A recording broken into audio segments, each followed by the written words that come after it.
माँ तू सबसे प्यारी है, माँ तू जग में न्यारी है। माँ तू सबसे प्यारी है, माँ तू जग में न्यारी है।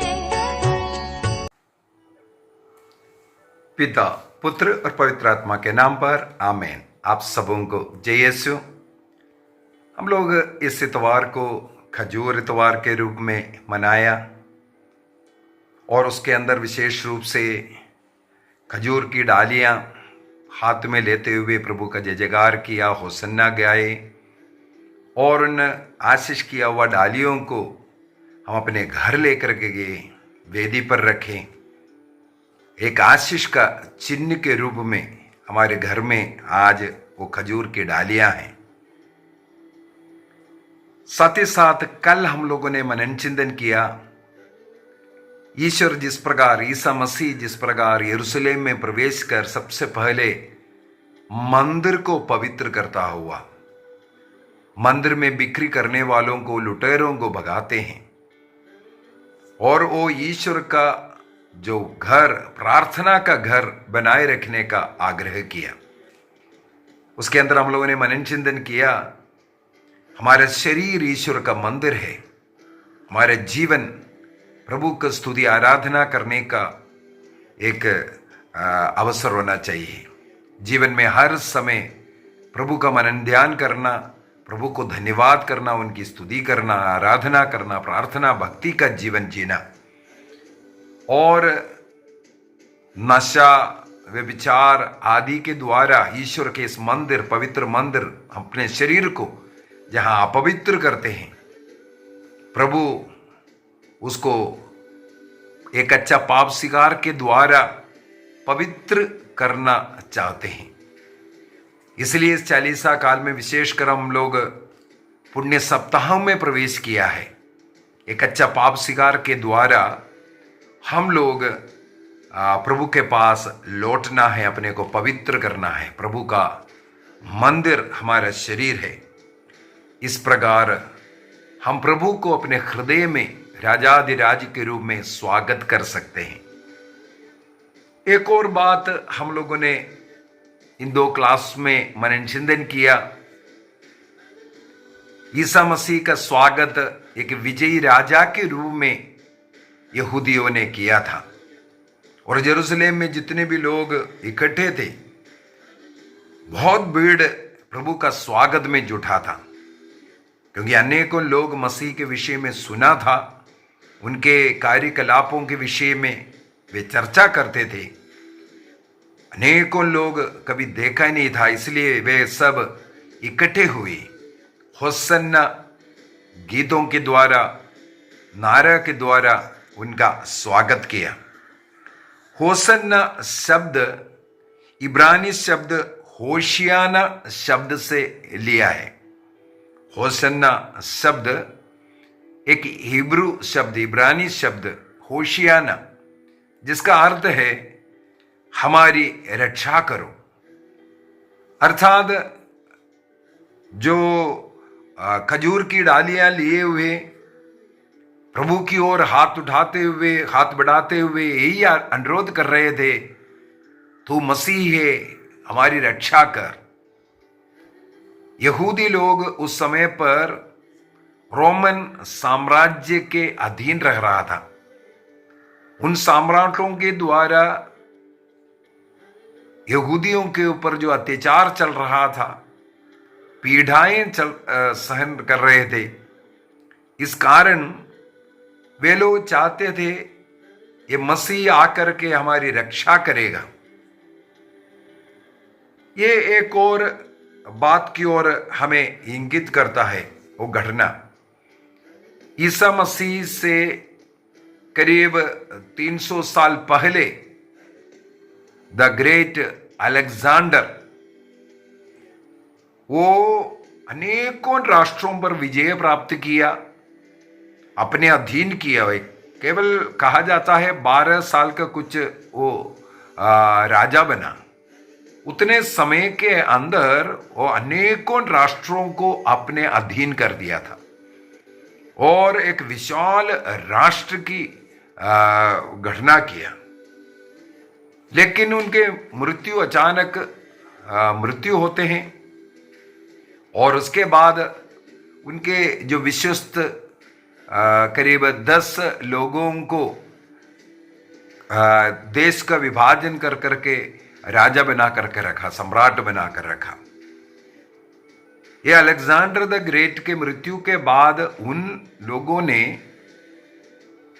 यहूदियों के ऊपर बहुत ज्यादा अत्याचार किया। केवल इतना ही नहीं, यहूदियों का सबसे पवित्र जगह यरूशलेम मंदिर को उन्होंने अपवित्र किया। ग्रीक देवी देवताओं का मूर्तियां ला करके उस यरूशलेम मंदिर में स्थापित किया। केवल इतना ही नहीं, यहूदियों के लिए निषिद्ध जो सुअर को उस यरूशलेम मंदिर के अंदर बलिवेदी में उन लोगों ने बलि अर्पित किया उनकी देवी देवताओं के लिए। इस प्रकार अनेकों यहूदी लोग पीड़ित थे, दुखित थे। यूनानी सम्राटों के अधीन में यरूशलेम मंदिर चला गया। हमें मालूम है मकाबियों के ग्रंथ के अंदर हम लोग ये सब पढ़ सकते हैं। मकाबियों के ग्रंथ के अंदर हमें मालूम है यूदा मकाबी अपनी सेना लेकर के इन सम्राटों के खिलाफ वो लड़ने निकले। इस प्रकार यरूशलेम मंदिर को अपने अधीन करते हैं। यदि हम लोग मकाबियों का पहला ग्रंथ उसके अध्याय 13 वाक्य 51 पढ़ेंगे, वहां पर यूदा मकाबी जब इस प्रकार यरूशलेम मंदिर को अपने अधीन कर विजय प्राप्त कर जब लौट रहा था, उस समय पर लोगों ने अपने हाथों में खजूर की डालियां और अन्य डालियां हाथ में लेते हुए यही होसन्ना गीतों के द्वारा उनका स्वागत किया।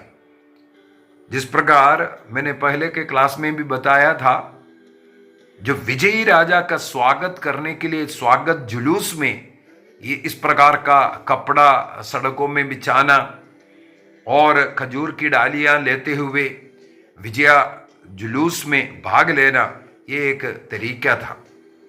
तो वहां पर हम लोग देखते हैं इस प्रकार का एक विजयी जुलूस।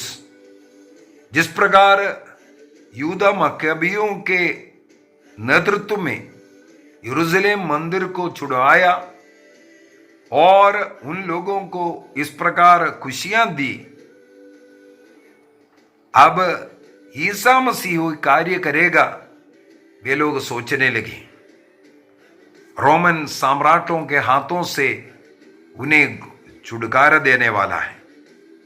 और साथ ही साथ हम लोग दूसरा मकाबियों का ग्रंथ अध्याय 10 वाक्य 7 से आगे अगर हम पढ़ेंगे, 2 मकाबियंस चैप्टर 10 वर्स 7 ऑनवर्स, वहां पर हमें मालूम है यरूशलेम मंदिर का शुद्धिकरण करता हुआ वहां पर भी खजूर की डालियां लिए हुए नारा बजाते हुए जय जयकार करते हुए जुलूस निकाला जाता है।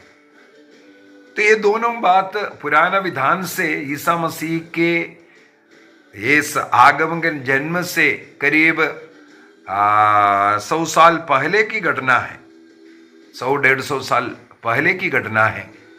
ये घटना इन लोग याद करते हैं।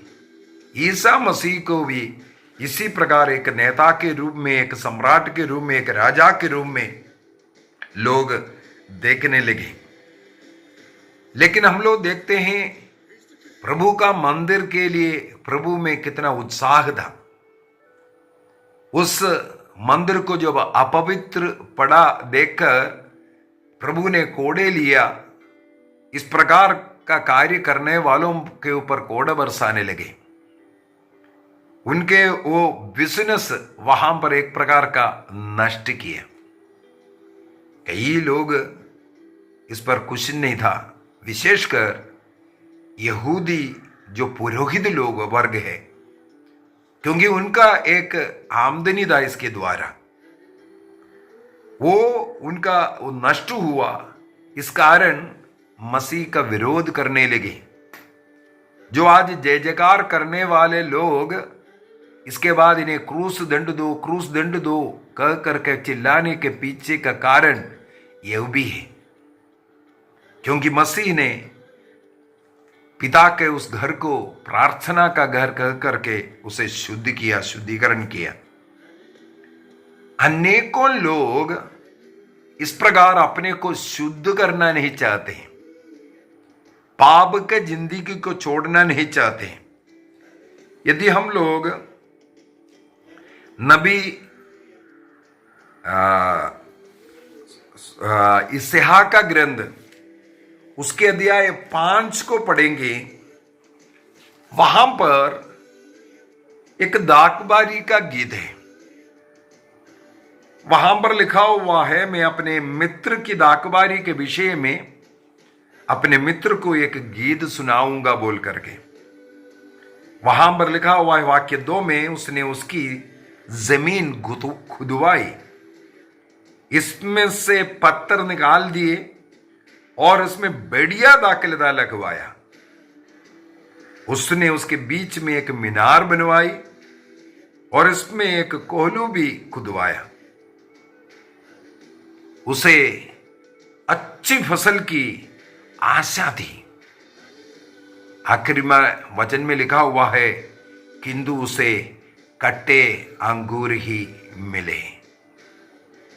ईश्वर हमसे अच्छे फसल, अच्छे मीठे अंगूर चाहते हैं। इसके लिए बढ़िया दाखलता ला करके, जमीन को तैयार करके, पत्थर को निकाल करके, खाद डाल करके, पानी डाल करके सिंचाया। इसके बाद उस जमीन में दाकबारी लगाई।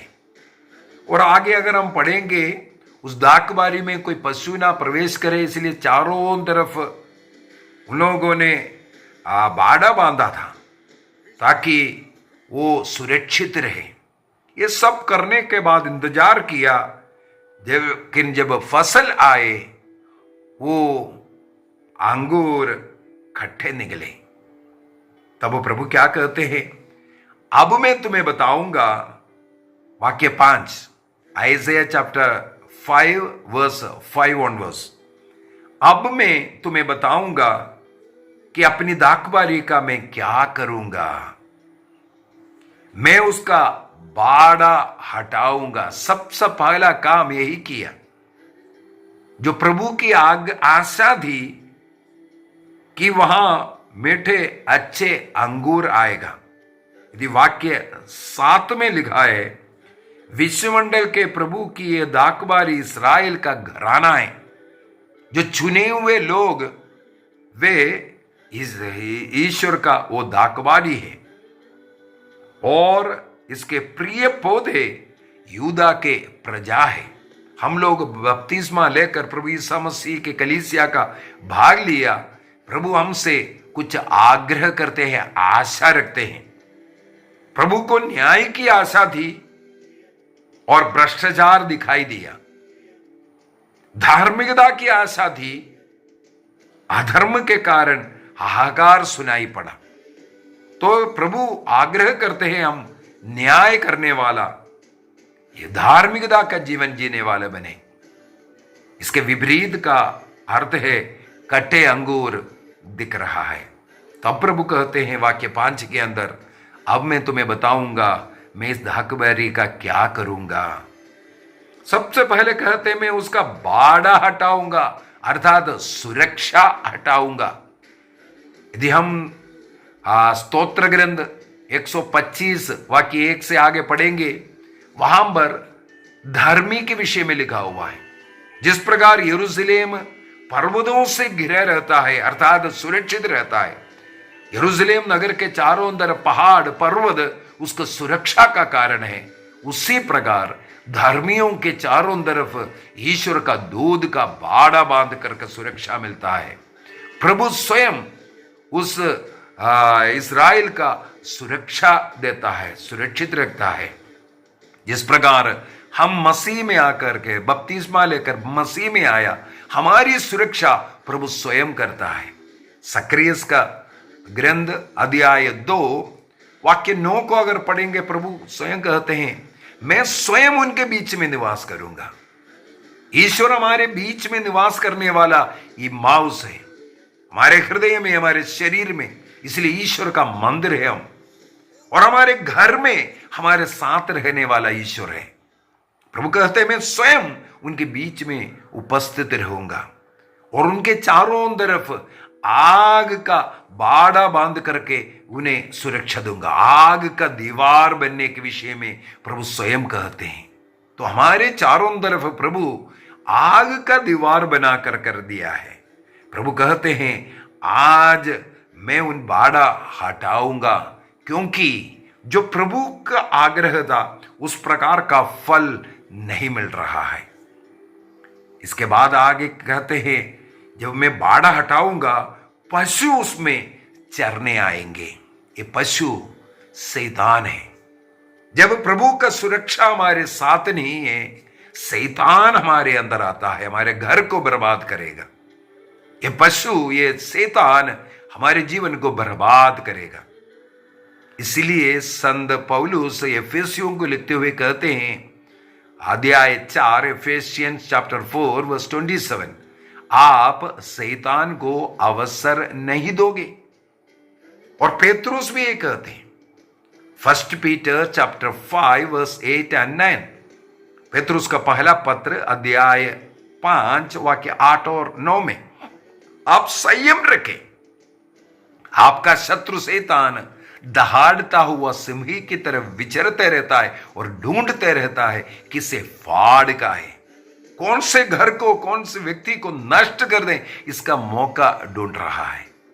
जब ईश्वर की सुरक्षा हमारे साथ नहीं है, धार्मिक जीवन में हम नहीं है, हमारा धार्मिकता हमें सुरक्षा का कवच देता है। एफेसियों को लिखते हुए संत पौलुस एफेसियों का पत्र अध्याय 6 उसके अंदर वाक्य 10 से ईश्वर का अस्त्र शस्त्र धारण करने के विषय में लिखा हुआ है। धार्मिकता का कवच के विषय में उसके अंदर लिखा हुआ है। जब हम धर्मी नहीं है, धार्मिक जीवन नहीं जी रहा है, हमें वो सुरक्षा नहीं मिलता है। ईश्वर हमें सुरक्षित रखता है जब हम धार्मिक जीवन जीते हैं। उस धार्मिक जीवन ना जीने के कारण प्रभु को धार्मिकता का आशा था, लेकिन अधर्म के कारण हाहाकार सुनाई दे रहा है। यही लिखा हुआ है वाक्य 7 के अंदर, आइज़ाया चैप्टर 5 वर्स 7 के अंदर। और 5 के अंदर वापस जाते हैं, आइज़ाया चैप्टर 5 वर्स 5 में वापस जाते हैं, वहां पर फिर से लिखा हुआ है, पशु आएगा उसको चराएगा। इसके बाद लिखा है, मैं उसकी दीवारों को ढाऊंगा। जो प्रभु को है, मैं स्वयं उनके बीच में रहूंगा, आग का दीवार बनकर उन्हें सुरक्षा दूंगा। जैसे जकरिया 2:9 में हम लोगों ने पढ़ा, वो दीवार, वो आग की दीवार, वो सुरक्षा हटेगा, क्योंकि हम भ्रष्ट बन गया, क्योंकि हम अधर्म का जीवन जी रहा है। वहां पर हमें वो सुरक्षा नहीं, और लोग उसे पैरों तले रोन देगा। तब आकर के आपके जिंदगी को लोग बर्बाद करता है। आपके ऊपर वासना का, व्यभिचार का, नशे का शिकार होने का कारण यही है, जब प्रभु को हम त्यागते हैं। रोमन्स चैप्टर 1:21 में कई बार इस वचन को बोल करके दिया है। रोमियों का पत्र अध्याय 1 वाक्य 21, जब हम ईश्वर को उचित आदर नहीं देते हैं, धन्यवाद नहीं देते हैं, तब हम घृणित वासनाओं का शिकार होने जाते हैं। क्या कारण है? क्योंकि वो दीवार ढा गया है। यहां हम लोग मनन चिंतन करेंगे प्रभु ईसा मसीह का यरूशलेम प्रवेश के बाद। हमें मालूम है प्रभु बेथानिया में रात बिताने के लिए जाते हैं। शायद लाजरुस के घर में वो रात बिताते हैं। दिन में यरूशलेम में आते हैं, रात को विश्राम करने के लिए, सोने के लिए वो लाजर के घर जाते हैं, बेथानिया में जाते हैं। बेथानिया से एक बार लौट रहा था यरूशलेम की ओर। करीबी ही उन्हें भूख लगा करके लिखा सुबह सुबह वहां पर एक अंजीर का पेड़ देखते हैं, पत्तेदार पेड़ है। बहुत ही सुंदर तरीके से मार्कुस के सुसमाचार उसके अध्याय 11 के अंदर इसके विषय में लिखा हुआ है।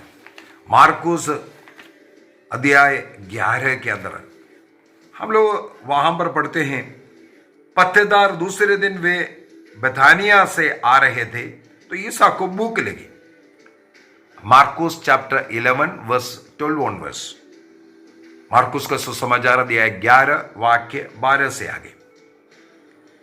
वे कुछ दूरी पर एक पत्तेदार अंजीर का पेड़ देखकर उसके पास गए कि शायद उस पर कुछ फल मिले, किंतु पास आने के पर उन्होंने पत्तों के सिवा कुछ नहीं पाया, क्योंकि वह अंजीर का मौसम नहीं था। ईसा ने पेड़ से कहा, फिर कभी कोई तेरे फल ना खाए, फिर कभी कोई तेरा फल ना खाए, क्योंकि ये वृक्ष अपने मर्जी से है। उसके लिए एक मौसम है, उसका समय है। वो कलीसिया का नियम के अनुसार या प्रभु के इच्छा के अनुसार वो नहीं चलते हैं, अपनी मर्जी के अनुसार। कब मैं फल देना है वो मेरा मर्जी है, कब क्या करना है मेरा मर्जी है। कई लोग इस प्रकार क्रिस्तीय धर्म में आकर के अपने मर्जी पर चलने वाले हैं। संत पौलुस तिमोथी को लिखते हुए कहते हैं, जब एक बार एक व्यक्ति सेना में भर्ती की जाती है, नाम लिखाया जाता है, इसके बाद सेना के नियम के अनुसार चलना जरूरी है, अपने नियम नहीं चल सकता। कई लोग बपतिस्मा के द्वारा प्रभु यीशु मसीह के शरीर का अंग बन गया, कलीसिया का सदस्य बन गया, इसके बाद अपनी मर्जी पर चलने वाला है। कलीसिया के नियम का पालन नहीं, कलीसिया जो आग्रह करते उसके अनुसार नहीं, अपनी इच्छा पर चलने वाला। कई लोग बाइबल को, प्रभु के कार्यों को धन कमाने का एक साधन बना दिया है, पेट पूजा के लिए, पैसा कमाने के लिए। इसका दुरुपयोग करते हुए घर घर जाते हैं, लोगों को भटकाते हैं और कैथोलिक कलीसिया से अपने जुट में जुड़वाते हैं। आकर्षण के लिए कई तंत्र है उनके पास। इस प्रकार अन्य कई लोगों को इस प्रकार प्रभु से और प्रभु के कलीसिया से, प्रभु के शरीर से दूर करते हैं। अपने मनमर्जी में चलने वाला, ये कट्टे फल देने वाले जो वृक्ष के समान होगा। प्रभु आग्रह करते हैं, कई नेताओं को, कई ऐसे अधिकारियों को चुना है, नियुक्त किया है, कुछ अच्छे फल का प्रतीक्षा करते हुए, लेकिन अनेकों लोग अपनी मर्जी से चलेगा।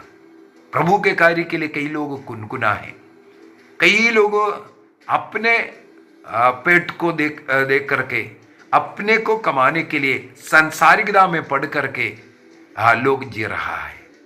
प्रभु की इच्छा के अनुसार फल उत्पन्न करने के लिए तैयार नहीं है, प्रभु के लिए फल उत्पन्न नहीं कर रहा है, वो अपने लिए उत्पन्न कर रहा है। इसलिए मसीह आया, फल नहीं दिखा, क्योंकि उसका अपने समय पर वो चलेगा। तब प्रभु कहते हैं, अब से कोई इससे फल ना खाए। सूखे हुए इस अंजीर का पेड़ हमें यही सिखाता है, हमें अपनी मर्जी पर नहीं, अपनी इच्छा पर नहीं, बल्कि प्रभु की इच्छा के अनुसार एक बार बपतिस्मा लिया, क्रिस्तीय धर्म को अपनाया, मसीही बन गया, इसके बाद मसीही के नियम पर चलना है, कलीसिया के नियम पर चलना है। कलीसिया जो आग्रह करता है उसके अनुसार चलना है। ईसा मसीह का यरूशलेम प्रवेश में एक और बात को हम लोग मनन चिंतन करना अच्छा बात है, जो केवल मकाबियों का वो पुराना विधान का नहीं, नए विधान के अनुसार भी ईसा मसीह का ये यरूशलेम प्रवेश प्रकाशना ग्रंथ अध्याय 7 वाक्य 9 में नवीन यरूशलेम अर्थात ईसा मसीह के दोबारा आगमन की ओर भी ये इंगित करता है।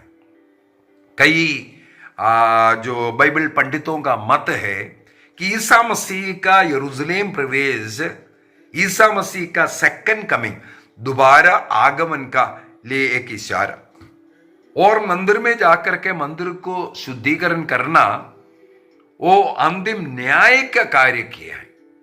जो भले कार्य करके मसीह के कलीसिया से जुड़ करके अच्छे जीवन जी रहा है, उनके लिए जो धैर्य की ओर और जो पाप के प्रवृत्ति में जुड़ा हुआ, अपने मर्जी का जो जुड़ा हुआ, जो सूखे हुए अंजीर का वृक्ष के समान है, उन्हें भय की ओर रखना।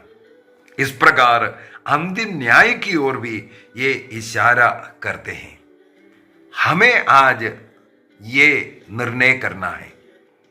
जिस प्रकार प्रभु का स्वागत करते हुए खजूर की डालियों हाथों में उठाते हुए होसन्ना गीत गाते हुए वो आशीष अनुग्रह पाने वाले लोग बनना है, या इसके बाद इन्हें क्रूस दंड दो बोल करके जो सूखे हुए अंजीर का जो पेड़ बन गया उनके समान बनना है। यदि हम मसीह के साथ जुड़े रहना है, हमें मसीह के नियम के अनुसार, कलीसिया के नियम के अनुसार चलने का आग्रह करना है। और इस सप्ताह में ही, ये पुण्य सप्ताह है, एक अच्छा पाप स्वीकार करते हुए अपने पापों से मुक्ति प्राप्त कर पुनः प्रभु में लौटने का निर्णय करें। आइए हम अपनी आंखों को बंद करें, निर्णय कीजिए। वो खजूर की डालियां जो पुरोहितों द्वारा आशीष दी गई है, आज मेरे घर में वो आशीष का स्रोत है। एक वर्ष पूरा मुझे ये प्रभु का जो आशीष का याद दिलाते रहेगा। जिस प्रकार मसीह को हमने अपने जीवन में, हृदय में, परिवार में स्वागत किया है, ये याद दिलाता हुआ हमारे वेदी में, घर के वेदी में वो मौजूद रहेगा। साथ ही साथ प्रभु यीशु मसीह उस अंजीर के पेड़ जो फलशून था उसको सुखाया। हमारा जीवन इस प्रकार ना सूखे, अपनी इच्छा पर नहीं बल्कि प्रभु की इच्छा पर, कलीसिया के नियम के अनुसार हम जीने का निर्णय करें। प्रभु उसके लिए हमें शक्ति दे, सामर्थ्य दे। जो खजूर की डाली हमारे घर पर है वो हमें याद दिलाता रहे, इस घर में प्रभु का स्वागत हुआ है। पिता, पुत्र और पवित्र आत्मा के नाम पर आमीन। आप सबों को जय यीशु।